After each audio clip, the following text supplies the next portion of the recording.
Hey, what's up? This is Chosen, and this video is going to be going over the top 10 non-void epics because of the event coming up for 2x ancient shards being boosted. A lot of people are going to be summoning a lot of ancient shards, thus getting a lot of non-void epics. So I figured it'd be a good time to do an updated top 10 non-void epic list. So let's get into it.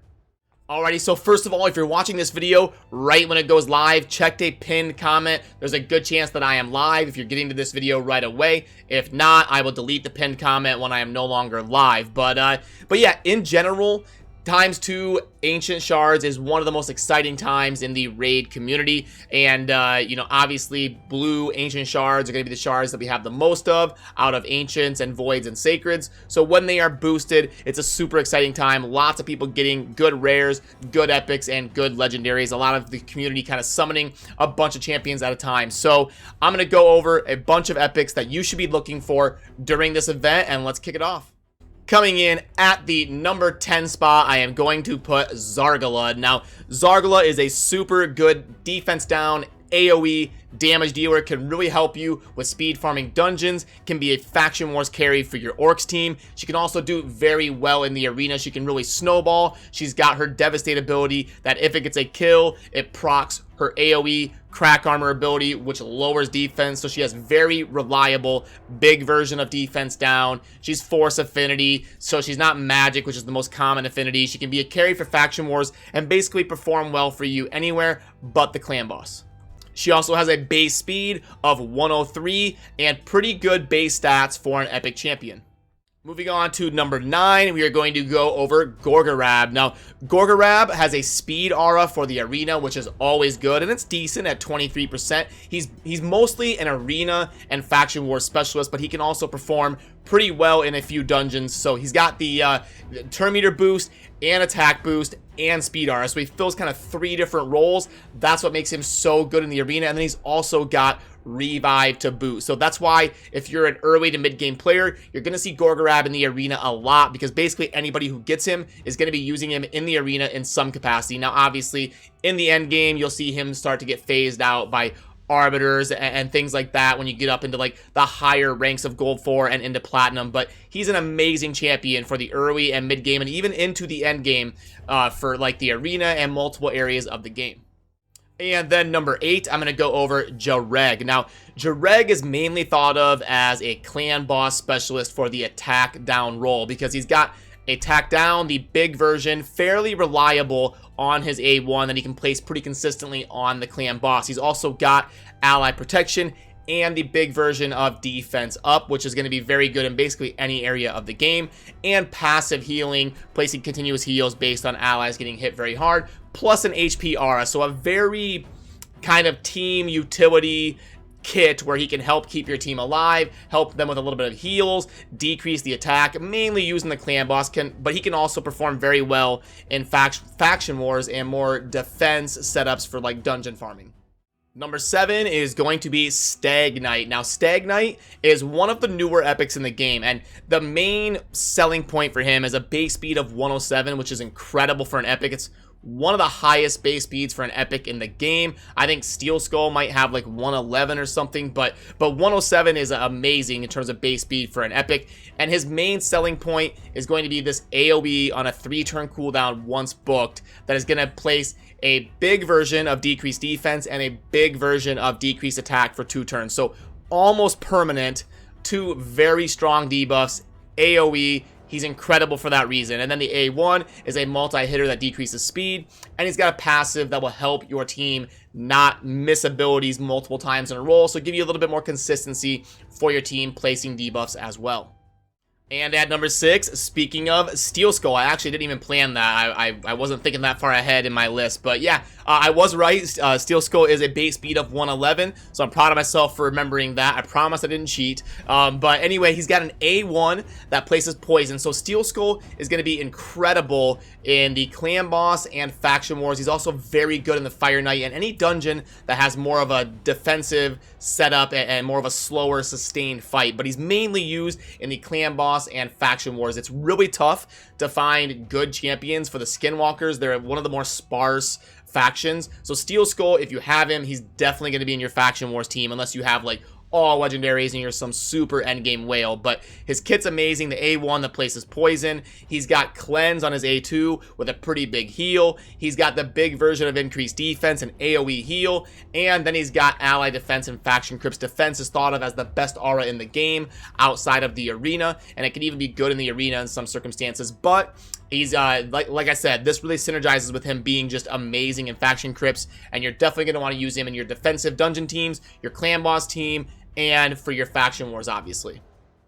Number 5 is going to be Sepulchre Sentinel. Now, this, a lot of people are going to probably think it's a little bit high for her, but it's because I think clan boss is the most important area of the game, and it is so imperative to get reliable attack down champions of a different affinity, because so many of them in the game are magic affinity, and her kit is just insane for being good in the clan boss. She's got a great base defense for an epic at 1321. The A1 is a super reliable decrease attack, which is amazing for the clan boss, and her damage is based on defense, so she's going to hit pretty hard.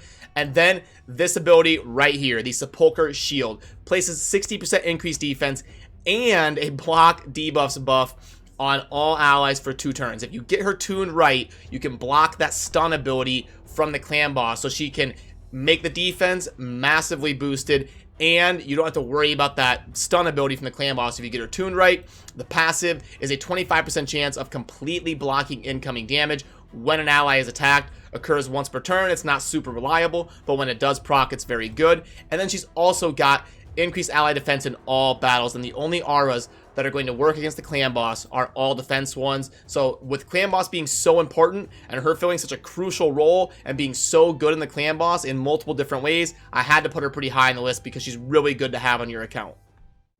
Number 4 is going to be Royal Guard. I absolutely love Royal Guard. I've got videos showcasing me using 2, sometimes 3 Royal Guards in a lot of my dungeon teams. So good for speed farming. And the big selling card for Royal Guard is the takedown ability that is an AoE.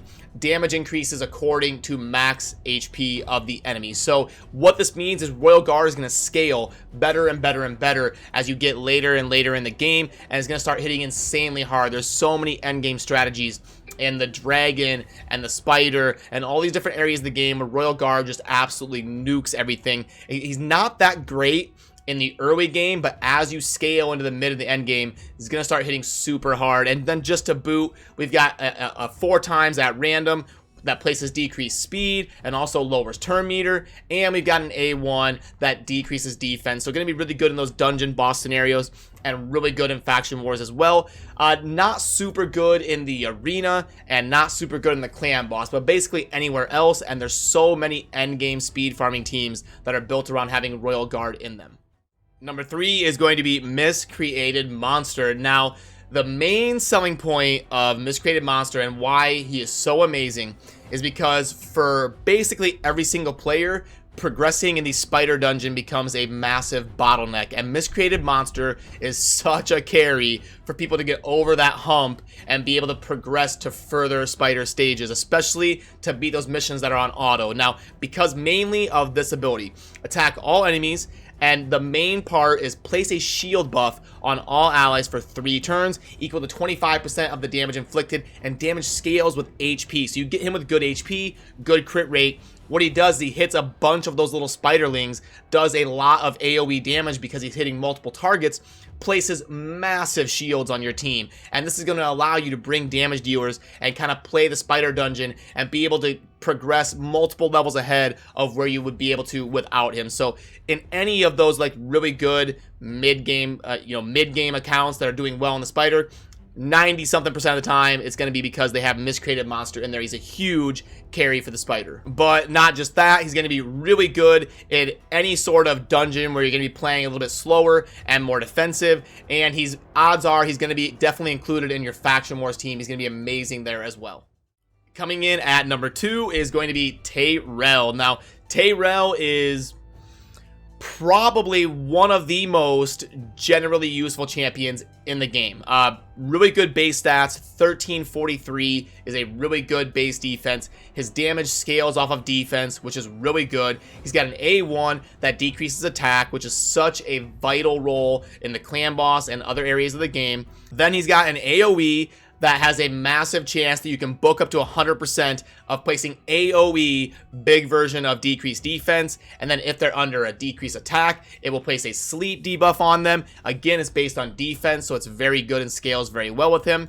And then this preemptive strike A3 attacks one enemy, decreases the turn meter. Turn meter manipulation is always really good. And this hits super hard, and it will place a stun debuff for 2 turns if it fully depletes the turn meter. So then we get an aura that is increased allied defense in all battles. So a defense aura, all battles, turn meter reduction, stun, decrease attack on our A1, AoE, decreased defense that can also fill other roles if it hits qualifiers, and then we've got a super hard-hitting single target ability with good base stats. So Tyrell is absolutely amazing. If you're a new player, early, mid-game, or whatever, you're definitely going to be excited about summoning Tyrell. And coming in at the number 1 spot in my current top 10 non-void epics is going to be Skull Crusher. Now, the reason being, the main reason is because of the Stonewall ability. On Raid Shadow Legends, it is so important to get AoE counterattack on your whole team, and there's really only 3 reliable sources to do that. Well, not really only, there is only 3. And he's the only non-legendary. So you've got Martyr, Valkyrie, those are the 2 legendaries, and then Skull Crusher. That's it. You've got 3 chances to get AoE counterattack on your whole team. And so he is the only non-legendary version of that, and that's just too important to not have him at number 1 just because of that. It's going to help so much in the Clan Boss and the Fire Knight. Similar to the Spider, the Fire Knight is probably the second most common super bottleneck for new players and even mid-game to end-game players. So it'd be the Spider and the Fire Knight are really big bottlenecks that people are always having questions about how to progress in. Skull Crusher is really good in the Fire Knight to help you with that, and also amazing for the Clan Boss and lots of different areas of the game as well, and a super carry for Faction Wars to boot. So yeah, definitely deserving of the number 1 spot.